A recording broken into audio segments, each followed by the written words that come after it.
Friends, welcome to couch academy. और आज की इस क्लास में हम लोग सीखेंगे प्रॉपर्टीज ऑफ अर्थमेटिक प्रोग्रेशन क्या होता है, और उसके बाद हम लोग अर्थमेटिक प्रोग्रेशन से रिलेटेड कुछ प्रॉब्लम सॉल्व करेंगे जो आपके बोर्ड एग्जाम में पूछे गए, ठीक है ना। तो सबसे पहले हम लोग स्टार्ट करते हैं प्रॉपर्टीज ऑफ एन एपी, मतलब अर्थमेटिक प्रोग्रेशन। तो जब हम बात करते हैं अर्थमेटिक प्रोग्रेशन के प्रॉपर्टीज की, तो जो सबसे पहली प्रॉपर्टी होती है वो क्या बोलती है कि अगर कोई सीरीज एपी में है, जैसे मान लो T1, T2, T3, T4 and so on, अगर ये एपी में है, ठीक है ना, तो इसके ईच टर्म में हम इसके सारे टर्म्स में कोई नंबर ऐड करें या सब्सट्रैक्ट करें, उसके बाद से जो सीरीज बनेगी वो भी क्या होगी, एपी में होगी। जैसे अगर मैं मान लो एक नंबर k ऐड करता हूं सारे टर्म्स में, तो हमारा होगा T1 प्लस के,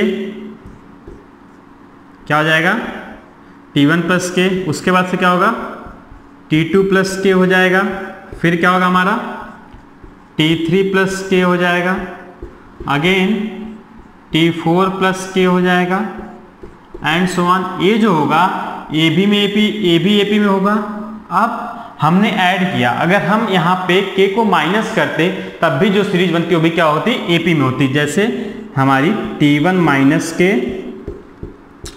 T2 माइनस के, T3 माइनस के, T4 माइनस के, सब भी क्या होंगे हमारे एपी में होंगे, यानी अर्थमेटिक प्रोग्रेशन में होंगे। और जो नई सीरीज बनेगी, अगर हमारी पुरानी सीरीज का जो कॉमन डिफरेंस डी था, तो ये जो नई सीरीज होगी इसका भी कॉमन डिफरेंस क्या होगा, डी होगा। कैसे, एग्जांपल लेते हैं। जैसे मान लो कोई गिवन सीरीज थी हमारी 3, 5, 7, 9, 11, एपी में है, देख रहे हो सारे टर्म का डिफरेंस क्या है, 2 है। अब हम क्या करते हैं, इस सारे टर्म्स मतलब ईच टर्म्स में कोई नंबर ऐड करते हैं। मान लो हम नंबर ऐड करते हैं +3 या +4 ऐड कर देते हैं, ठीक ना। +4 ऐड करते हैं तो नई सीरीज क्या बनेगी, नई सीरीज बनेगी हमारी 3 + 4,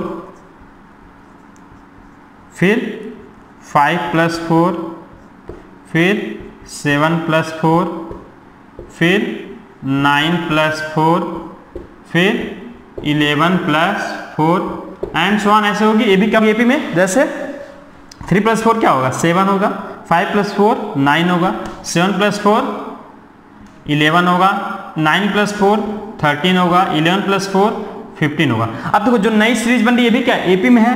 यहाँ पे कॉमन डिफरेंस क्या था, कॉमन डिफरेंस अगर देखोगे तो 5 - 3 क्या होगा, 2 होगा, 7 - 5 क्या होगा, 2 होगा, इस तरीके से 11 - 9 क्या होगा, 2 होगा। यानी कॉमन डिफरेंस जो था हमारा डी क्या था हमारा, 2। अब जब हम नंबर्स को ऐड किए तो कॉमन डिफरेंस क्या आया, 9 - 7 2, 13 - 11 2, 15 - 13 2। अभी भी देखो कॉमन डिफरेंस है। यानी अगर कोई सीरीज एपी में होती है तो उसके ईच टर्म्स में अगर हम कोई एक नंबर ऐड करते हैं या सब्सट्रैक्ट करते हैं तो जो गिवन सीरीज मिलेगी वो भी क्या होगी, हमारी एपी में होगी। समझ में आया, ठीक। तो ये था हमारा पहला। उसके बाद से हम लोग देखते हैं प्रॉपर्टी 2, ठीक है ना। प्रॉपर्टी 2 क्या बोलता है कि अगर किसी एपी में जैसे मान लो ये T1 T2 क्या है हमारे एपी में है, तो अगर हम इनको किसी एक नंबर से मल्टीप्लाई करें, मान लो हम k से मल्टीप्लाई कर रहे हैं, तो क्या होगा, ये हो जाएगा KT1, ये क्या होगा हमारा KT2, ये क्या होगा KT3, फिर क्या होगा KT4। ये जो सीरीज होगी ये भी किस में होगी, एपी में होगी। इंस्टेड ऑफ मल्टीप्लाइंग बाई के, अगर हम k से डिवाइड करते तो हमारा आता T1/k, ये आता हमारा T2/k, ये आता हमारा T3/k, और ये आता हमारा T4/k। ये भी जो सीरीज बनती है ये भी क्या होती है, एपी में होती। इस केस में अगर यहाँ पे कॉमन डिफरेंस हमारा d था, तो इस केस में कॉमन डिफरेंस हो जाता d × k, यानी kd हो जाता। यानी सेम नंबर से जिससे हम सारे टर्म्स को मल्टीप्लाई कर रहे हैं, कॉमन डिफरेंस हमारा उसी नंबर से मल्टीप्लाई हो जाता। और इस केस में हमारा कॉमन डिफरेंस d क्या हो जाएगा, d/k हो जाएगा, यानी सेम नंबर से क्या होगा, डिवाइड हो जाएगा, ठीक है ना। कैसे, चलो ठीक है, इसको हम यहीं पे प्रूव करते हैं। देखो अगर हमारा ये एपी में है तो हमें पता है कि T2 - T1 = क्या होगा, d, क्योंकि अगर ये सीरीज एपी में है तो दो कॉन्जुगेटिव टर्म का जो डिफरेंस होता है क्या होता है, d होता है। ठीक, अब हम ये सीरीज लेते हैं सिमिलरली आप लिख सकते हो कि T2 minus T1 is equal to D is equal to T3 minus T2 is equal to T4 minus T3। ठीक है, कोई दिक्कत नहीं है। यहाँ पे देखो जब हम इनका डिफरेंस लेंगे तो क्या होगा, KT2 minus KT1 is equal to क्या होगा, K कॉमन लेता हूं मैं, क्या होगा T2 माइनस T1 और T2 माइनस T1 क्या हमारा D है, यानी क्या हो जाएगा K इंटू डी।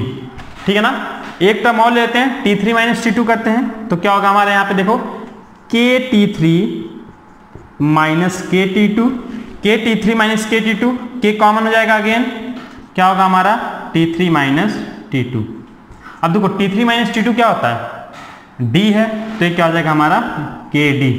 तो यहाँ से देखो यहाँ पे अगर कॉमन डिफरेंस हमारा D था तो यहाँ पे कॉमन डिफरेंस क्या आ रहा है, K टाइम्स ऑफ D आ रहा है। ठीक है ना। तो जब हम किसी AP के सारे टर्म्स को यानी ईच इंडिविजुअल टर्म्स को किसी नंबर से हम लोग मल्टीप्लाई करते हैं, जैसे यहाँ पे हमने K से मल्टीप्लाई किया, तो जो गिवन सीरीज बनती है वो भी क्या होती है, AP में होती है, और उस केस में कॉमन डिफरेंस चेंज होकर क्या हो जाता है, K times of D। K क्या होता है, वही नंबर जिससे हम सारे टर्म्स को मल्टीप्लाई करते हैं। ठीक है ना। डिवीजन में भी सेम होता है, आप चाहो तो इसको प्रूव कर लो। प्रूव करने के लिए क्या करना पड़े, यहाँ पे जहाँ पे मैं K लिख रहा था यहाँ पे क्या लिख दूंगा, T2 अपॉन K हो जाएगा और ये T1 अपॉन K।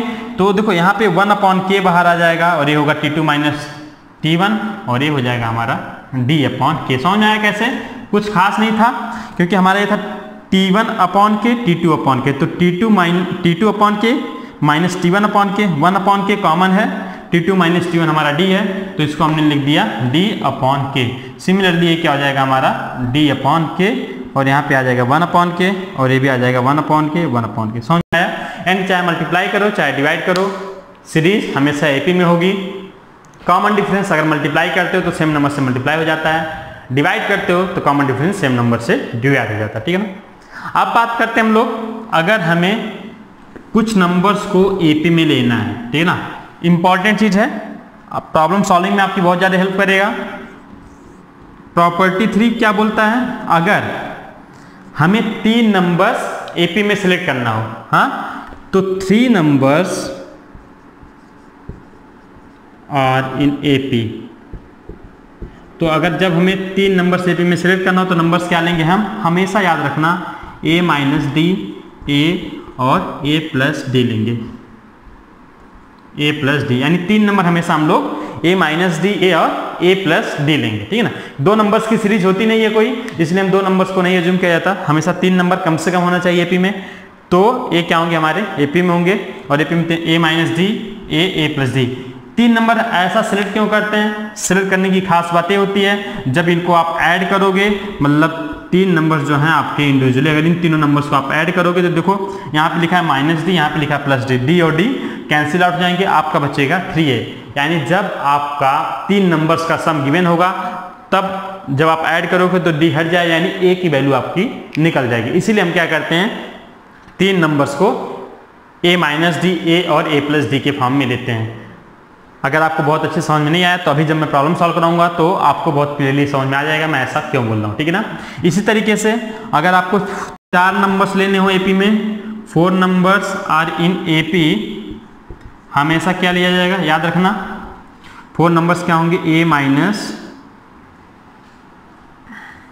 क्या लेंगे हम लोग, A minus 3D, A minus D, A plus D और A प्लस 3D। देखो यहाँ पे कॉमन डिफरेंस D था, यहाँ पे कॉमन डिफरेंस क्या हमारा 2D है, क्योंकि जब A माइनस D से A माइनस 3D आप माइनस करोगे तो डिफरेंस क्या आएगा 2D। यहाँ भी आपका डिफरेंस क्या है 2D, यहाँ भी आपका डिफरेंस है 2D और यहाँ भी आपका डिफरेंस है 2D, क्योंकि जब D में 2D ऐड करोगे तो क्या हो जाएगा 3D हो जाएगा। समझ में आया। तो जब आपको 4 नंबर लेने हो तो A minus 3D, A minus D, A plus D और A प्लस 3D लोगे। ठीक है ना। इसी तरीके से जब आपको 5 नंबर यानी 5 नंबर्स आर इन AP, तब क्या होगा हमारा, हो जाएगा A माइनस 3D, नहीं A minus 2D low, A minus 2D, A minus D, A plus D और A प्लस 2D, ये हमारे नंबर्स जाएंगे AP में। समझ में आया। तो ये थी कुछ बेसिक प्रॉपर्टीज ऑफ AP। यानी पहली चीज़ तो अगर किसी AP में कुछ नंबर्स को हम लोग मानी सेम नंबर्स को अगर AP के ईच टर्म्स में हम लोग मल्टीप्लाई करें, डिवाइड करें, ऐड करें या सब्सट्रैक्ट करें तो सीरीज एपी में ही रहती है, ठीक है ना। सेकेंड चीज़, अगर 3 नंबर हमें लेना हो तो a minus D a plus D लेंगे। 4 नंबर लेना होगा तो a minus 3d, a minus D, a plus D और a प्लस 3d लेंगे। 5 नंबर लेना होगा तो a minus 2d, a minus D, a plus D और a प्लस 2d लेना होगा। लास्ट मगर सबसे ज़्यादा इंपॉर्टेंट चीज़ जो मैंने एपी का जब सम बताया था उस टाइम भी बताया था, इसको मैं रब करता हूँ, प्रॉपर्टी आप देख लीजिएगा। हाँ, लास्ट क्या था जो ज़्यादा इंपॉर्टेंट जो मैंने आप लोग को बताया था जब मैं एपी के सम बता रहा था, तो मैंने ये बताया था कि अगर कोई सीरीज एपी में मान लो a plus d, a plus 2d dot dot dot l तक, यानी ये एल क्या है, लास्ट टर्म है, ये हमारी सीरीज एपी में है, तो उस केस में फर्स्ट टर्म यानी इसको मैं लेता हूँ T1 और इसको T2, ये हमारा T3 डॉट डॉट डॉट, ये क्या हो जाता है हमारा Tn, ठीक है ना। मान लो n टर्म है, तब हमेशा T1 प्लस Tn हमेशा क्या होगा हमारा T2 plus Tn minus 1 is equal to T3 plus Tn minus 2 and so on. मतलब क्या है, मतलब ये बोल रहा हूँ मैं कि फर्स्ट टर्म और लास्ट टर्म, फर्स्ट टर्म और लास्ट टर्म का जो सम होता है वही सेकेंड टर्म और सेकेंड लास्ट टर्म, मतलब स्टार्टिंग से सेकेंड और लास्ट से सेकेंड दोनों टर्म का सम सेम होता है। इसी तरीके से third term from the starting and third term from the last, उसका सम क्या होगा, सेम होगा, ठीक है ना। तो ये इंपॉर्टेंट चीज़ है। जैसे मैं कोई एग्जांपल ले लेता हूँ आपको, जैसे मैं लेता हूँ अभी 3 था, 8 है, 11 है, 14 है, 17 है, 20 है, 23 है, 26, मान लो ये कोई सीरीज है। सॉरी, इसको मैं 5 लेना पड़ेगा क्योंकि कॉमन डिफरेंस मैंने 3 का लिया है। तो फर्स्ट टर्म क्या होगा मेरा भाई, 5, 8, 11, 14, 17, 20, 23, 26, मान लो ये कुछ नंबर एपी में। तो आप हमेशा देखोगे जो फर्स्ट टर्म है इसको लास्ट टर्म से सम करो। जैसे 5 प्लस 26, फर्स्ट टर्म लिया, लास्ट टर्म लिया, फिर सेकेंड लो 8 लो और 23 is equal to 8 plus 23 is equal to 11 plus 20 is equal to 14 plus 17। इन दो की पेयरिंग करो, यहाँ से एक नंबर लो, एक नंबर लास्ट से, एक नंबर इधर से, एक नंबर इधर से, फिर एक एक स्टेप आगे बढ़ो 11, 20, फिर एक एक स्टेप आओ, हमेशा क्या होगा, सम सेम होगा। ये जब इवन होंगे, अगर यहाँ पे और टर्म्स होते, जैसे मान लो एक नंबर और मैं ऐड कर देता है यहाँ पे 29, अगर यहाँ पे मान लो 26 होता फिर 29 होता, इस केस में क्या होता, 26 और 29 जब होता तब मेरा होता 5 plus 29 is equal to 8 plus 26 is equal to 11 plus 23 is equal to 14 plus 20 is equal to, ये देखो 17 बीच का टर्म है ना, तो क्या होगा, is equal to twice of 17। यानी ये जो बीच का टर्म होता है ये क्या होता है, इसका मीडियन होता है, ठीक है ना। जो हम लोग मीन मीडियन मॉड में पढ़ते हैं, तो 17 क्या हो जाएगा, इस नंबर का मीडियन हो जाएगा, ठीक है ना। ठीक, तो मेरे ख्याल से समझ आया होगा। बस समझना यह था कि फर्स्ट टर्म और लास्ट टर्म का जो सम होता है वही सेकेंड टर्म और सेकेंड लास्ट टर्म का सम होता है, वही थर्ड टर्म और थर्ड लास्ट टर्म का सम होता है, एंड सो, ठीक है ना। मेरे ख्याल से बस इतनी प्रॉपर्टी है, आप लोग को समझ आया होगा। बाकी सम क्या होता है और nth टर्म कैसे फाइंड आउट करते हो मैं ऑलरेडी बता चुका हूँ, वो भी प्रॉपर्टी में आप लोग ऐड कर सकते हो, ठीक है ना। तो अब हम लोग चलते हैं कुछ प्रॉब्लम्स पे जो आपके बोर्ड एग्जाम्स में पूछे गए हैं। हाँ, एक इम्पॉर्टेंट चीज़ यार, प्रॉब्लम्स के पहले एक इम्पॉर्टेंट चीज़ जान लो, मैं भूल गया, मतलब बताया हूँ लेकिन फिर भी, जैसे अगर T1, T2, T3, T4 and so on अगर एपी में हैं, तो मोस्ट इम्पॉर्टेंट चीज़ हमेशा T2 minus T1 will be equal to T3 minus T2 is equal to T4 minus T3। कम से कम 10 बार बता चुका हूँ, फिर भी बता रहा हूँ, क्यों, क्योंकि इंपॉर्टेंट है। अगर इसी तरीके से बोले if A B C are in AP, अगर आपसे बोला है कि A B C किस में है, AP में है, तो ध्यान रखना हमेशा क्या होगा, B minus A is equal to C minus B। यहाँ पे B इधर, B इधर निगेटिव, इसको इधर ले आओ, एक को इधर ले जाओ, क्या होगा, B यहाँ पे माइनस था, इधर प्लस हो जाएगा, प्लस B, ये यहाँ पे माइनस है, इधर क्या होगा, प्लस हो जाएगा, यानी C प्लस A, यानी twice of B is equal to C plus A। इसको हम लोग बोलते हैं B is equal to C plus A upon 2। इसको, ये हमेशा कंडीशन है, अगर 3 number A B C AP में है तो B हमेशा क्या होगा, a प्लस सी बाई 2 होगा, इसकी कंडीशन होती है। इसको एक चीज और हम बोलते हैं arithmetic mean am, arithmetic mean of a and c, यानी बोला जाता है कि b is the arithmetic mean of a and c। Arithmetic mean क्या होता है, या मैं आपको डिटेल में नेक्स्ट क्लास में बताऊंगा। अभी आज की क्लास हम लोग प्रॉपर्टी पे यहीं पे फिनिश करते हैं। हम लोग क्या करते हैं, कुछ एग्जांपल्स देखते हैं और वो एग्जांपल्स मैं बोर्ड के कुछ क्वेश्चंस के थ्रू आपको बताऊंगा, ठीक है ना। तो सबसे पहले देखते हैं हम लोग पहला क्वेश्चन। हमारा पहला क्वेश्चन ये बोलता है, इसी प्रॉपर्टी पे बेस्ड है। मैं कुछ क्वेश्चन देता हूँ, मान लो इसमें जो बोला है पहला क्वेश्चन, इफ 2n-1, पहला problem, if 2n-1, 3n+2 and 6n-1 are in AP, then find n, यानी n is equal to r। ये पहला था। सेकेंड था हमारा, if 3n-2, 4n-6 and n+2 are in AP, then find n। यानी दो question पहले हम लोग देखते हैं। दोनों में पहले क्या दिया है, पहले में दिया कि 3 नंबर्स हैं 2n-1, 3n+2 और 6n-1 AP में है, तो हमें n की वैल्यू बताना है। सेम इसमें कि 3 नंबर AP में है, तो हमें किसकी वैल्यू बताना है, n की वैल्यू बताना है। अब देखो सॉल्यूशन में हम लोग क्या करेंगे, अभी मैंने बताया था कि अगर if a b c are in AP, तो क्या होता है हमारा होता है 2b = c + a। यही कंडीशन था, अभी जस्ट मैंने पीछे बताया था, क्योंकि b - a = क्या होगा, c - b। वहां से हम लोग फाइंड आउट करेंगे तो 2b = c + a आएगा। तो यहां से कंपेयर करोगे तो a की वैल्यू 2n-1 हो जाएगी, b की वैल्यू 3n+2 हो जाएगी और c की वैल्यू 6n-1। तो अगर हम बात करते हैं, मान लो, ठीक है ना, बात करेंगे अगर हम लोग, तो देखो यहाँ पे क्या होगा, ये जो मिडिल टर्म होता है इसका ट्वाइस फर्स्ट और लास्ट टर्म के इक्वल होता है।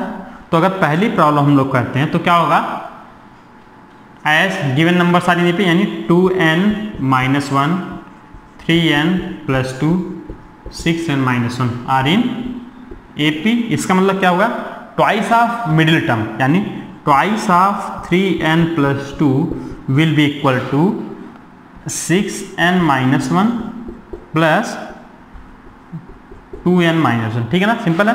तो 2 3 जा 6, यानी 6n+4 will be equal to 6n+2n 8n -1 -2, ठीक है ना। अब हम क्या करेंगे, इसको इधर ले जाएंगे, क्योंकि यहाँ पे 6n है, यहाँ पे 8 है। 6n को इधर ले जाओ, -2 को इधर ले आओ, तो क्या हो जाएगा, 4 + 2 = 8n - 6n। 4 + 2 क्या होगा, 6 = 8n - 6n, क्या हो जाएगा, 2n। तो देखो 6 = 2n, तो n = क्या हो जाएगा, n = हो जाएगा हमारा 6/2, यानी n की वैल्यू आ जाएगी 3। तो देखो n की वैल्यू क्या आ गई, हमारी 3 आ गई। n की वैल्यू 3 आ गई। आप चाहो तो इसको क्रॉस वेरीफाई कर सकते हो। कैसे, आप n की वैल्यू इसमें पुट कर लो, देखो कि क्या नंबर AP में आ रहे हैं, ठीक है। तो मैं क्या करता हूँ, n की वैल्यू इसमें पुट करूंगा।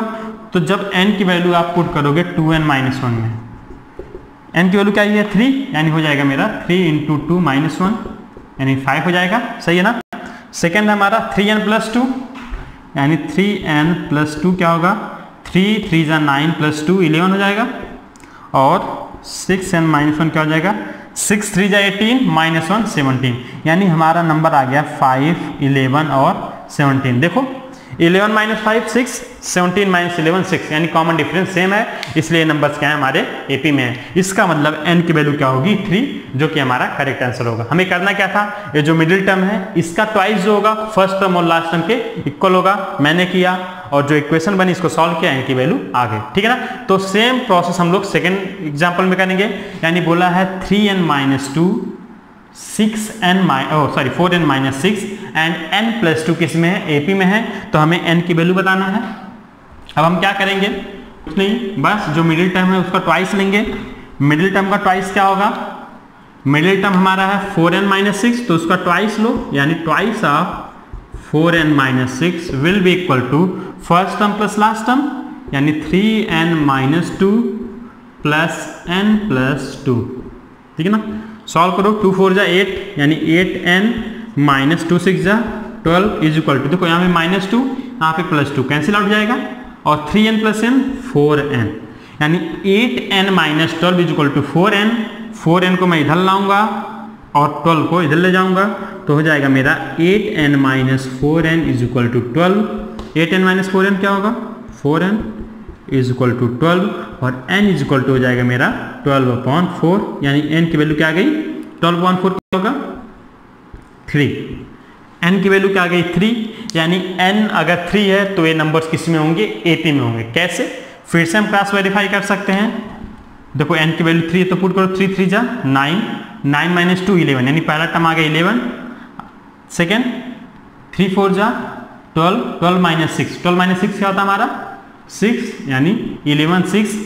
अगला क्या आया n प्लस 2, n प्लस 2 क्या आ गया हमारा n प्लस 2 होगा हमारा 3 प्लस 2 5। ये तो नहीं हो रहा है, कहीं हमने कुछ गड़बड़ किया होगा। इसका मतलब देखो ये मिल नहीं रहा है क्योंकि देखो यहाँ पे अगर देखोगे तो 6 माइनस 11 माइनस 5 और 5 माइनस 6 माइनस 1 होता है। इसका मतलब कहीं ना कहीं कुछ गड़बड़ है। वो गड़बड़ क्या है देखते हैं हम लोग। हमने क्या किया, सही है,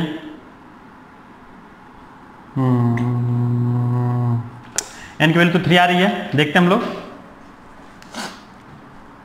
3 3 जा 9, ओ हो गलती देखो यहाँ पे हुई, 3 3 जा 9 माइनस 2 होता है हमारा 7, ठीक है ना। n की वैल्यू 3 सही है। जब हमने यहाँ पे किया था तो 3 3 जा 9 मैंने यहाँ पे +2 कर दिया था जिससे हमारा क्वेश्चन गलत हो गया था। हमारा क्या था 3n माइनस 2 था, तो जब हम n की वैल्यू 3 पुट करेंगे तो 3 3 जा 9 होगा और 9 माइनस 2 क्या होगा 7। अब देखो 7 6 और 5 किस में AP में है क्योंकि 6 माइनस 7 करोगे तो -1 आएगा और 5 माइनस 6 करोगे तो -1 आएगा। यानी यहाँ पे देखो 6 जो है 5 से 1 ज़्यादा है और 7 भी 6 से 1 ज़्यादा है, तो ये नंबर्स किस में होंगे AP में होंगे, ठीक है ना। तो समझ में आया। अगर आपसे जब भी बोलता है कि 3 नंबर्स AP में है तो आप क्या करोगे, मिडिल टर्म का ट्वाइस बाकी 2 टर्म के सम के इक्वल होगा, उससे एक इक्वेशन बन जाएगी। वहां से हम क्या करेंगे, जो हमारा वेरिएबल होगा जैसे इसमें n था उसकी वैल्यू हम लोग फाइंड आउट कर लेंगे, ठीक है ना। अब हम चलते हैं नेक्स्ट एग्जांपल्स पर। नेक्स्ट क्वेश्चन क्या बोलता है, नेक्स्ट क्वेश्चन हम लोग लेंगे AP के सम पे, ठीक है ना। उसमें क्या दिया है, बोला है प्रूव दैट, हाँ आपको बोला है कि प्रूव दैट, प्रूविंग का क्वेश्चन है। ज्यादा बच्चों को प्रॉब्लम होती है प्रूविंग के क्वेश्चन में, तो देखो इसको ध्यान से। दिया है prove that p minus q का square comma p square plus q square comma p plus q का whole square are in AP। यानी हमें प्रूव करना है कि AP में है। अभी देखो, अभी मैं क्या कर रहा था, अभी मैं ये कर रहा था कि अगर ये AP में होते तो इसका डबल इन दोनों के सम के इक्वल होता। अब हमें प्रूव करना है कि ये AP में, इसका मतलब क्या होगा, सेम चीज। अगर मैं इसका और इसका डिफरेंस लूं और इसके डिफरेंस के इक्वल होना चाहिए, मतलब क्या करना पड़ेगा, सॉल्यूशन लिखो। सॉल्यूशन में लिखोगे हमें क्या फाइंड आउट करना है, यह मान लो हमारा T1 है और ये T2 है और ये T3 है। तो ये AP में तभी होंगे जब क्या होगा हमारा T2 minus T1 is equal to क्या होगा हमारा T3 माइनस T2, ये होगा तभी सही होगा। तो हम सबसे पहले क्या करेंगे, T2 minus T1 find out करते हैं, फिर T3 minus T2 find out करेंगे, ठीक है ना। तो T2 माइनस T1, T2 की वैल्यू क्या है p square plus q square minus p minus q का होल स्क्वायर। सिंप्लीफाई करते हैं इसको, तो देखो ये तो एज इट इज रहेगा, p square plus q square आ गया माइनस। अब देखो p माइनस क्यू का होल स्क्वायर क्या होता है, ये होता है हमारा p square plus q square minus 2pq। मेरे ख्याल से सबको समझ में आया होगा, क्योंकि a माइनस b का होल स्क्वायर या p माइनस क्यू का होल स्क्वायर, ठीक है, डायरेक्ट फार्मूला था। सिंप्लीफाई करो, p square plus q square minus है तो मल्टीप्लाई हो जाएगा, माइनस p स्क्वायर और ये माइनस क्यू स्क्वायर होगा और माइनस माइनस प्लस हो जाएगा 2pq। अब देखो p स्क्वायर से p स्क्वायर कट गया, q स्क्वायर से q स्क्वायर कट गया, यानी हमारा आंसर आ गया 2pq। यानी कि हमने T2 माइनस T1 निकाला तो उसकी वैल्यू क्या आ गई 2pq। अब अगर मेरा T3 माइनस T2 भी 2pq आ जाएगा तो हम बोलेंगे कि ये नंबर जो है वो AP में है। तो सबसे पहले हम लोग T3 minus T2 find out करते हैं। T3 माइनस T2 क्या होगा हमारा T3 माइनस T2 हो जाएगा P प्लस Q का whole square minus P square minus Q square. Simplify करो, P प्लस Q का होल स्क्वायर क्या होता है, ये हो जाता है हमारा P square plus Q square plus 2PQ minus P square minus Q square. अब देखो Q स्क्वायर से Q स्क्वायर कट गया, P स्क्वायर से P स्क्वायर कट गया, बचा क्या 2PQ, यानी T3 माइनस T2 भी हमारा क्या आ गया, T3 माइनस T2 भी आ गया हमारा 2PQ। तो इस तरीके से अगर मैं इसको इक्वेशन 2 मानूं और इसको इक्वेशन 1 मानूं, ठीक है ना, इक्वेशन 1, तो इक्वेशन 1 और 2 से आप देखोगे कि T2 minus T1 is equal to T3 minus T2। इस तरीके से हाँ जो गिवन नंबर है वो क्या हमारे एपी में होंगे, ठीक है ना। तो लिखोगे from equation 1 and 2 T1 T2 T3 are in AP, ये हमारा आंसर हो जाएगा, ठीक है ना। जहां पे T1 क्या है P माइनस Q का होल स्क्वायर, T2 क्या है P square plus Q square और T3 क्या है P प्लस Q का होल स्क्वायर, ठीक है ना। चलते हैं हम लोग नेक्स्ट क्वेश्चन पे, इसको मैं रब करता हूं। नेक्स्ट क्वेश्चन मेरे ख्याल से थोड़ा सा अच्छा क्वेश्चन है, इनफैक्ट बहुत ज़्यादा अच्छा क्वेश्चन है। जो मैंने मतलब लास्ट में प्रॉपर्टी बताई थी थर्ड वाली, उससे रिलेटेड है। बोलता है फाइंड 3 नंबर्स इन एपी। बोलता है क्वेश्चन क्या बोलता है, क्वेश्चन ये बोलता है कि find 3 numbers in AP such that या whose sum is 15, AP whose sum is 15 and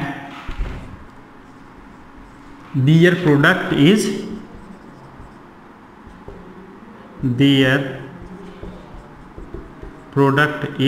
80। यानी 3 नंबर का सम क्या दिया है 15 दिया है और उनका प्रोडक्ट क्या दिया है 80 दिया है। तो मैंने बताया था अभी सॉल्यूशन हम लोग लिखेंगे, फिर हम लोग करेंगे 3 नंबर्स एपी में एज्यूम करेंगे। अभी मैंने बताया था कि जब हमें 3 नंबर्स एपी में एज्यूम करना हो तो हम क्या एज्यूम करते हैं, यानी हम लोग बोलेंगे let the numbers are a minus D A and a plus D. ये हमारे क्या है 3 नंबर्स हैं एपी में, ठीक है ना। अब अकॉर्डिंग टू क्वेश्चन क्या दिया है, a minus D plus a plus D is equal to क्या दिया हमें 15। देखो यहाँ पे क्वेश्चन में दिया है, यानी तीनों का सम क्या दिया 15। इसको सॉल्व करो, मैंने बताया था जब इसको आप सॉल्व करो तो इसको d से d कैंसिल आउट हो जाएगा, क्योंकि ये d और d कट गया, यानी क्या हो जाएगा 3a इज इक्वल टू 15, यानी a इज इक्वल टू क्या आ जाएगा 15/3, यानी a की वैल्यू क्या आ गई 5। a की वैल्यू हमें मिल गई 5। अब क्या दिया है, इन्हीं नंबर्स का प्रोडक्ट दिया है 80, मतलब बोले तो दिया है a minus D into a plus D is equal to 80। बहुत ज़्यादा सिंपल, क्योंकि a की वैल्यू हमें पता है। आप चाहो तो a की वैल्यू पुट कर दो, वैल्यू पुट करो, देखो a बाहर है तो a को बाहर लिख दो, यानी 5 into 5 minus D into 5 plus D is equal to 80। अब देखो 5 हमारा 80 से कट जाएगा, 16 5 जो होता है 80, यानी ये आ जाएगा 16। अब देखो ये लिखा है a माइनस डी और ये लिखा है a plus D. a minus D into a plus D क्या होता है a square minus D square, यानी ये हो जाएगा हमारा 5 का स्क्वायर माइनस डी का square is equal to 16। And D को इधर ले जाओ, 16 को इधर लेते जाओ, यानी 5 का square minus 16 is equal to D का स्क्वायर। 5 का स्क्वायर माइनस 16, 5 का स्क्वायर क्या होता है 25, तो आप चाहो तो इसको लिख दो 25 minus 16 9 is equal to D का स्क्वायर, ठीक है ना। अब देखो हमारा क्या आता है, हमारा आ गया कि 9 इज इक्वल टू डी का स्क्वायर, यानी इसको बोलेंगे हम लोग प्लस माइनस 3 का square is equal to D का स्क्वायर। क्यों, देखो आप प्लस 3 लोगे माइनस 3 लोगे आंसर में कोई फर्क नहीं पड़ेगा, लेकिन हम यहाँ पे प्लस माइनस 3 क्यों ले रहे हैं, इसका रीजन ये है कि डी निगेटिव हो सकता है या पॉजिटिव, क्योंकि अगर ये डी को मैं माइनस 3 लेता हूँ तब भी स्क्वायर करूंगा तो 9 आएगा, और डी को अगर मैं प्लस 3 लेता हूँ तब भी स्क्वायर करूंगा तो 9 आएगा। यानी यहाँ से डी की जो वैल्यू आएगी वो क्या आएगी +3 और -3, ठीक है ना। डी की वैल्यू या तो होगी +3 या तो होगी -3 और हमें नंबर्स मिल जाएंगे, क्योंकि अगर देखो डी की वैल्यू +3 है तब नंबर्स क्या होंगे, क्योंकि हमारे नंबर्स क्या थे नंबर्स थे हमारे a minus D, a plus D. अब मैं मान लो d की वैल्यू पॉजिटिव लेता हूँ, d की वैल्यू अगर मैं प्लस 3 लेता हूँ तो क्या होगा मेरा 5 माइनस 3, 5 और 5 प्लस 3, ठीक है ना।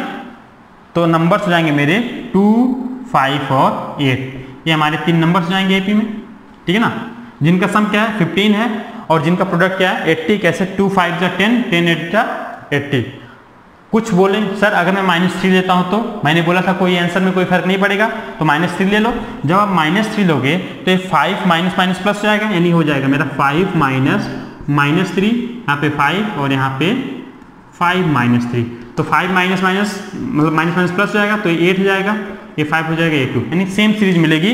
ये हमारी इंक्रीजिंग सीरीज होगी और ये डिक्रीजिंग सीरीज होगी, यानी दोनों केस में नंबर्स हमारे क्या होंगे 2, 5 और 8 होंगे, जिनका सम क्या हमारा 15 है और जिनका प्रोडक्ट क्या है 80। तो इस तरीके से आपने देखा जब हमें एपी में 3 नंबर से जूम करने हो तो हम हमेशा number a minus D, a और a प्लस डी लेंगे। फिर सबसे पहले हम क्या करेंगे, नंबर्स का सम देखेंगे, जो गिवन सम होगा उसके इक्वल करेंगे, वहां से हमें a की वैल्यू मिल जाएगी। जब हमें a की वैल्यू मिल जाएगी फिर हम क्या करेंगे, नंबर्स का प्रोडक्ट देखेंगे, प्रोडक्ट में a की वैल्यू पुट करेंगे, सॉल्व करेंगे, हमें d की वैल्यू मिल जाएगी। d की 2 वैल्यू आएंगी, दोनों में से कोई भी एक वैल्यू आप ले लोगे, आपके नंबर्स आ जाएंगे, ठीक है ना। तो इस तरीके से अब हम लोग नेक्स्ट एग्जांपल्स पे चलते हैं। नेक्स्ट क्वेश्चन क्या बोलता है, इसी पे बेस्ड है, अगेन सेम प्रॉब्लम है, वैल्यूज चेंज हैं। आपके बोर्ड में दोनों प्रॉब्लम्स आ चुके हैं एक बार सीबीएसई में। तो देखो क्वेश्चन क्या है, क्वेश्चन ये है कि डिवाइड 24 इन 3 पार्ट्स, लिखा है डिवाइड 24 इन 3 पार्ट्स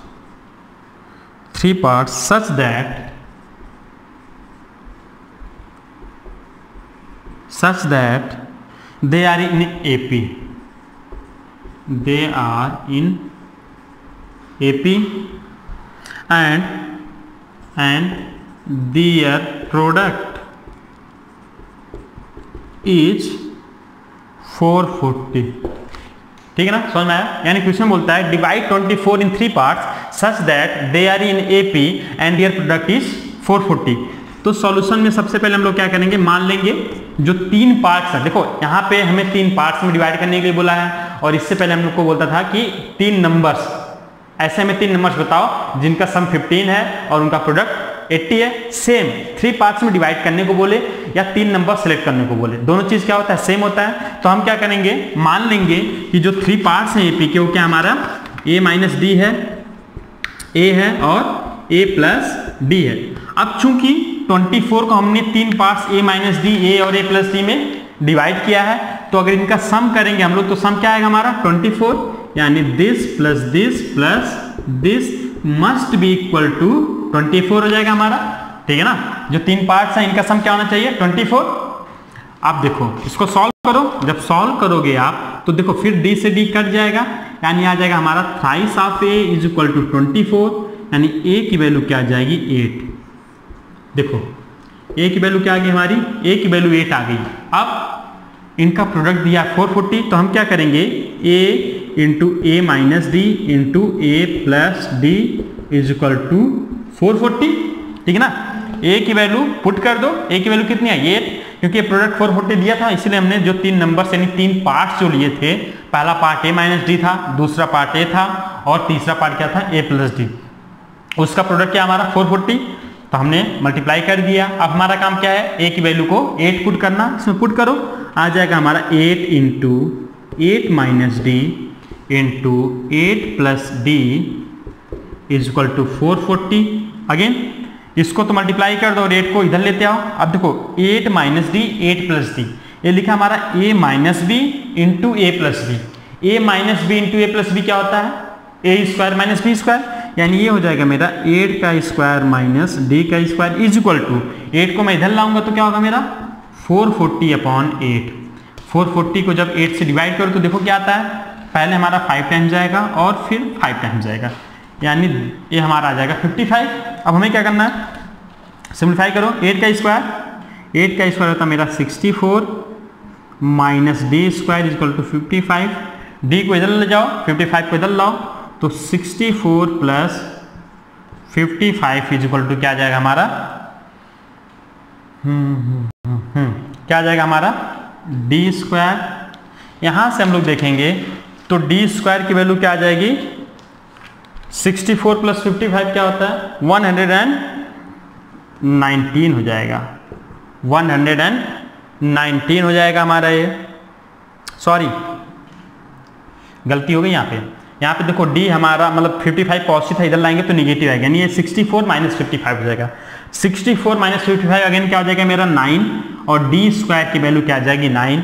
यानी यहाँ से जैसा भी हमने लास्ट क्वेश्चन में किया था, डी स्क्वायर की वैल्यू 9 थी तो डी की वैल्यू क्या आ गई थी, डी की वैल्यू आ जाएगी प्लस माइनस 3, यानी डी इज इक्वल टू या तो प्लस 3 होगा और D is equal to minus 3। मैंने आपको बताया था आप d is equal to plus 3 लो या d is equal to minus 3 लो, आपके आंसर पे कोई फर्क नहीं पड़ेगा।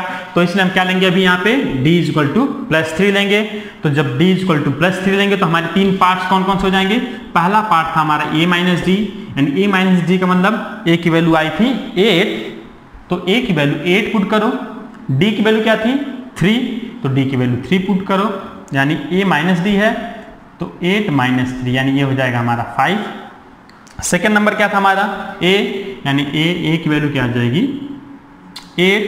थर्ड क्या था a प्लस डी, यानी 8 प्लस 3 11, यानी हमारी जो तीन नंबर्स हैं वो क्या आ जाएंगे 5, 8 और 11। यानी नंबर्स क्या हो जाएंगे 5, 8 और 11, तो ऐड करो इनको, 5 प्लस 8 प्लस 11 क्या हो जाएंगे हमारे 5 प्लस 8 क्या होता है हमारा 13, 13 प्लस 11 24। यानी पहला कंडीशन तो सही है कि अगर इनको ऐड करें तो 24 आ रहा है। सेकंड कंडीशन क्या था, अगर इनको मल्टीप्लाई करते हैं तो क्या आना चाहिए हमारा 440। मल्टीप्लाई करके देख लेता हूं मैं, 5 इंटू 8 इंटू 11। अब देखो 5 8 जा 40, यानी ये आ जाएगा मेरा 40 इंटू 11। अब देखो 11 4 जा 44 और एक 0, यानी अगर हम प्रोडक्ट देखें तो भी क्या हमारा आ रहा है 440। तो हमने देखा अगर नंबर्स को मैं मल्टीप्लाई करता हूं यानी नंबर्स का प्रोडक्ट लेता हूं तो 440 है, नंबर्स को ऐड करता हूं तो 24 है, यानी हमारा आंसर सही है। तो तीन नंबर्स कौन कौन से हो जाएंगे 5, 8 और 11, जो कि एपी में है, उनका सम क्या है 24, और अगर उनको मैं मल्टीप्लाई करता हूं तो उनका प्रोडक्ट क्या आएगा 440। तो समझ में आया, तो ये हमारा आंसर हो जाएगा। और सॉल्व करने का तरीका बहुत ज़्यादा सिंपल है। तीन नंबर्स हमेशा आप a माइनस डी, a और a प्लस डी लो, उनको जो इनका सम हो उसके इक्वल करो, वहां से आपको a की वैल्यू मिल जाएगी। फिर आप प्रोडक्ट के जब इक्वल करोगे तो वहां से आपको d की वैल्यू मिल जाएगी। a और d मिल गया तो आपको आपके तीन नंबर्स मिल जाएंगे, ठीक है ना। दो प्रॉब्लम्स और, ठीक है ना। अब हम लोग अरिथमेटिक प्रोग्रेशन के सम पे कुछ क्वेश्चंस करते हैं। तो दो प्रॉब्लम्स मैं लाया हूं, दो प्रॉब्लम्स लेते हैं हम लोग, उसके बाद से आज की क्लास को ओवर करेंगे, ठीक है ना। तो देखो पहला सम क्या बोलता है,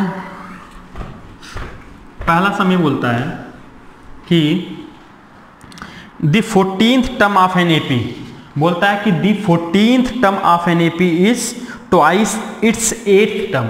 यानी मैं क्वेश्चन लिख देता हूं, बोला है the 14th term of an AP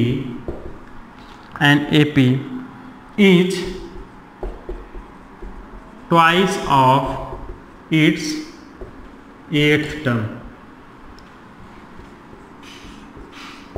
twice of its 8th term. फिर बोला है इफ 6th टर्म इज -8, यानी आपका जो 6th टर्म दिया वो क्या दिया है -8 दिया है। फिर बोला आपसे then find the sum of first 25 terms, बोला है कि then find the sum of first 25 terms. ठीक, हम क्या करते हैं इसको सॉल्व करते हैं। एक बार आप लोग क्वेश्चन पढ़ लो ध्यान से। क्या दिया है, the 14th term of an AP is twice of its 8th term, if 6th term is -8 then find the sum of the first 25 terms of the AP. देखो बहुत ज्यादा डिफिकल्ट प्रॉब्लम नहीं है। सबसे पहला काम होता है जब भी आपके सामने क्वेश्चन आए तो सबसे पहला काम होता है कि जो गिवन है उसको नोट डाउन कर लो, और जो फाइंड आउट करना है उसके बाद से आप देखो कि जो फाइंड आउट करना है उसको नोट कर लिए, जो गिवन था उसको नोट कर लिए, फिर आप देखो कि कौन से फार्मूले में लगा के जो फाइंड आउट करना है उसको मैं निकाल सकता हूं। तो देखो सबसे पहले गिवन की बात करें, यानी गिवन में क्या दिया है, T14, 14th टर्म मतलब T14 दिया है is equal to twice of 8th term यानी ट्वाइस ऑफ T8, ये दिया हमारा पहला। सेकेंड दिया है कि T6 इज इक्वल टू -8। आपसे पूछा है कि S15 इज इक्वल टू 8, यानी S15 अगर पूछा तो मैं इसको यहाँ पे लिख देता हूँ। हमसे पूछा गया है कि S25 की वैल्यू बताओ। आपको पता है S तब हम लगाते हैं जब हम सम निकालना होता है और T तब लगाते हैं जब हम टर्म्स फाइंड आउट करते हैं ना, ठीक है ना। तो देखो हमें S25 बताना है और हमें ये चीजें दी गई। तो देखो सबसे पहले S25 दिया, इसका मतलब क्या दिया है, हमें N पता है, 25 टर्म्स का सम बताना है मुझे। तो A और D और चाहिए होते हैं, क्योंकि हमें पता है कि S25 इज इक्वल टू होगा हमारा 25/2 into 2A plus 25 - 1 into D, क्योंकि Sn क्या होता है हमारा n/2, 2A plus n - 1 D होता है। तो S25 क्या होगा 25/2 2A प्लस 25 - 1 D। अब देखो हमें A चाहिए और D चाहिए। A और D का पूरे क्वेश्चन में कहीं जिक्र नहीं किया गया है, लेकिन हमारे पास दो इक्वेशंस हैं जिनसे मैं A और D फाइंड आउट करूं। जैसे T6 दिया है, तो T6 क्या होता है, T6 होता है हमारा A plus 5D is equal to -8, यानी A plus 5D is equal to -8 हमारा पहला इक्वेशन हो जाएगा, जो कि 6th टर्म फाइंड आउट करने का फार्मूला होता है, ठीक है ना। ऐसे T14 क्या होगा, T14 होगा मेरा A plus 13D is equal to twice of T8 क्या होगा A प्लस 7D, ठीक है ना। देखो मैं ये डायरेक्ट कैसे लिख रहा हूं, हमने फार्मूला पढ़ा है कि Tn इज इक्वल टू होता है A प्लस n - 1D। तो देखो जब 6 था तो मैं n - 1 क्या होता है, मतलब 6 - 1 जो कि 5 होगा, 14 है तो 14 - 1 13 होगा, 8 है तो 8 - 1 7 होगा। तो इसलिए इस फार्मूले के यूज करके मैं डायरेक्ट टर्म्स लिख दिया हूं, ठीक है ना। अब देखते हैं हम लोग इसको सॉल्व करो। तो देखो ये लिखा है A plus 13D is equal to 2A plus 14D। क्या करो आप, A को इधर ले आओ और 13D को उधर ले आओ, यानी हो जाएगा मेरा A - 2A is equal to 14D - 13D। A - 2A क्या होगा, -A is equal to 14D - 13D, यानी -A is equal to D हो गया, या मैं बोलूं तो D इज इक्वल टू क्या हो गया -A। अब ये जो हमारा इक्वेशन लिखा है कि A plus 5D is equal to -8, यानी इसको मैं बोलूं तो इक्वेशन 2 हो गया। अब इक्वेशन 2 से मैं D की वैल्यू इक्वेशन 1 में पुट कर दूंगा, जिससे हमारा क्या आएगा, इक्वेशन जो है A और D में है, ये पूरा इक्वेशन A में चेंज हो जाएगा और उससे हमें A की वैल्यू मिल जाएगी। तो हम बोलेंगे फ्रॉम इक्वेशन 1 एंड 2 हमें क्या करना है, यहां से जो D की वैल्यू आई है -A उसको इसी इक्वेशन में पुट कर देना है। क्या हो जाएगा, A plus 5 into -A is equal to -8। हाँ 5 इंटू -A मैंने क्यों लिखा, 5 इंटू -A मैंने इसलिए लिखा क्योंकि D की वैल्यू क्या थी मेरी -A थी और A प्लस 5D मेरा क्या था -8 था। सिंप्लीफाई करो, A - 5A is equal to -A, A - 5A क्या होगा मेरा -4A is equal to -8, minus से माइनस कट गया, A की वैल्यू क्या आ जाएगी 8/4, यानी A की वैल्यू आ गया मेरा 2। अब देखो जब A की वैल्यू मेरा 2 आ गया तो हमें पता है कि D इज इक्वल टू क्या था -A, तो यहां से मैं बोल सकता हूं D इज इक्वल टू क्या होगा -2, ठीक है ना, क्योंकि A इज इक्वल टू क्या मतलब D इज इक्वल टू क्या था -A, तो A की वैल्यू 2 आ गई तो D की वैल्यू -2 होगा। अब A और D की वैल्यू मैं इस इक्वेशन में पुट कर दूंगा तो मेरा सम ऑफ 25 टर्म्स आ जाएगा, ठीक है ना। तो सबसे पहले हमें क्या करना था, जो दो कंडीशन दी थी कि T14 is equal to twice of T8 उसको और T6 इज इक्वल टू -8, इन दोनों इक्वेशन को सॉल्व करके A और D की वैल्यू फाइंड आउट करनी थी। फिर क्या करना हमें, जो हमसे पूछा गया है कि sum of first 25 terms of the AP उसका फार्मूला लिखना है, उसमें A और D की वैल्यू पुट करना, हमारा आंसर आ जाएगा, ठीक है ना। तो मैं क्या करता हूं, इसमें वैल्यू पुट करता हूं, इसको मिटा देता हूं। क्या होगा मेरा, बहुत आसान है, बताओ जल्दी से क्या करना है मुझे। S25 is equal to 25/2 into 2a plus 25 minus 1 क्या होगा 24 यानी 24d। अब क्या करना है मुझे a और d की वैल्यू पुट करना है, तो 25/2 आप चाहो तो यहाँ पे d is equal to minus से पुट कर सकते हो, ठीक है ना। तो क्या होगा हमारा 2 इंटू 2 कर दो प्लस 24 इंटू -2, 25/2, 2 2 जा 4, देखो माइनस मैंने क्यों किया क्योंकि 24 इंटू -2 माइनस में आएगा और 24 2 जो होता है 48, ये हो जाएगा मेरा -48, यानी 25/2 इंटू 48 -4 -44 हो जाएगा। अब देखो 2 जो होगा हमारा 44 से कट जाता है, क्या आता है -22 आता है। फिर मुझे क्या करना है 25 को -22 से मल्टीप्लाई करना है, मल्टीप्लाई करो तो क्या आ जाएगा मेरा 550, यानी S25 इज इक्वल टू -550। कैसे 25 2 जा 50 0 कैरी 5, 25 2 जा 50 5 कैरी था 55 हो गया, यानी जो फर्स्ट 25 टर्म का सम था वो मेरा क्या आ जाएगा -550। सम यहाँ पे निगेटिव आया है, इसका मतलब सीरीज के ज्यादातर टर्म जिसको हम ऐड कर रहे हो क्या होंगे हमारे निगेटिव में होंगे, ठीक है ना। तो इस तरीके से प्रॉब्लम ओवर हो गया। मेरे ख्याल से समझ में आया होगा आपको। आपको क्या करना था, सबसे पहले 14th टर्म और 8th टर्म का फार्मूला लिखना था और उससे इनमें रिलेशन दिया है 14th term is equal to twice of 8th term. तो उस रिलेशन से a और d में रिलेशन आया जो कि हमारा क्या आ गया था a is equal to -d या d is equal to -a, same चीज है। उसके बाद हमने T6 जो था हमारा a + 5d is equal to -8 किया, वहां पे हमने d is equal to -a put किया जो हमारा पहले स्टेटमेंट से आया था रिलेशन। जब d इज इक्वल टू हमने -a पुट किया तो वहां से हमें a की वैल्यू आ गई 2, जब a की वैल्यू 2 आ गई तो d is equal to -a था, यानी d की वैल्यू क्या आ जाएगी -2। फिर हमने क्या किया 25 टर्म के सम का फार्मूला लगाया, S25 is equal to 25/2 plus sorry bracket में 2a प्लस 25 - 1d, 25 - 1 होता है 24, और इसको सॉल्व किया a और d की वैल्यू पुट करके हमारा आंसर आ गया S25 इज इक्वल टू -540। समझ में आ गया, ठीक है। तो लास्ट प्रॉब्लम पे चलते हैं हम लोग आज के। इसको मैं आप लोगों के लिए छोड़ता हूं, मैं आपको बस समझा दूंगा और आपको क्या करना होगा, ये प्रॉब्लम सॉल्व करना होगा प्रैक्टिस के लिए। उसके बाद से आप अपनी बुक के कोई भी क्वेश्चन सॉल्व कर सकते हैं।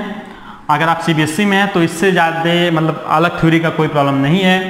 ICSE में है तो अर्थमेटिक मीन से रिलेटेड कुछ प्रॉब्लम्स हैं जिनको मैं नेक्स्ट क्लास में जब अर्थमेटिक मीन पढ़ा दूंगा तब मैं कराऊंगा। तो आज का लास्ट प्रॉब्लम हम लेते हैं। दिया है if S14 is equal to 1505 and A is equal to 10, find T25। यानी एक सीरीज है जिसके 14 टर्म का सम दिया है 1505, उस सीरीज का फर्स्ट टर्म भी दिया है 10, तो आपको 25th टर्म बताना है। तो बहुत ज्यादा सिंपल है, देखो आपको क्या करना है, आप लिखोगे using Sn is equal to n/2 2a प्लस n-1d। अब देखो a पता है आपको 10 है, n पता है आपको क्योंकि 14 दिया है तो n 14 हो जाएगा, यानी S14 is equal to 14/2 2 into 10 plus 14 - 1 into d. ठीक, इसको सॉल्व करोगे तो आपको क्या मिल जाएगा, d की वैल्यू मिल जाएगी, a भी पता है d भी पता है, तो आपका T25 जो होगा T25 क्या होगा a प्लस 24d। आप उसमें a और d की वैल्यू पुट करोगे आपका आंसर आ जाएगा। इसको मैं सॉल्व कर देता हूं। S14 क्या है 1505 is equal to 7 into 20 plus 13d। इसको डिवाइड कर सकते हो, 7 से डिवाइड कर दोगे तो पहले 2 टाइम जाएगा 105, यानी 1 टाइम जाएगा फिर 5 टाइम जाएगा, is equal to 20 plus 13d।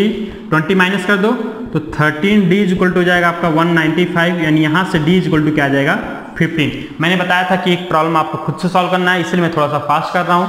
d की वैल्यू आ गई 15, तो यहाँ से आप वैल्यू पुट करोगे तो T25 हो जाएगा, a की वैल्यू क्या थी 10 प्लस 24 इंटू 15, यानी 370 आ जाएगा। आप क्या करना, इसको आराम से सॉल्व करना, आप आंसर मैच करा लेना। अगर आपका D15 आता है और T25 आपका 370 आता है तो आपका आंसर सही होगा, क्योंकि 24 × 15 होता है 360 प्लस 10 ऐड करोगे तो 370 आ जाएगा। ठीक है ना। तो आज की क्लास हम लोग यहीं पे फिनिश करते हैं। नेक्स्ट क्लास में हम लोग अर्थमेटिक मीन के बारे में जानेंगे और उससे रिलेटेड प्रॉब्लम सॉल्व करेंगे, ताकि जो नेक्स्ट क्लास है उसमें हम लोग ज्योमेट्रिक प्रोग्रेशन स्टार्ट कर सकें। ठीक है ना। तब तक के लिए bye bye, take care. Hope आपको आज की क्लास समझ में आई होगी। अगर आपको क्लास समझ में आई है तो आप वीडियो को लाइक करें, और अगर आपने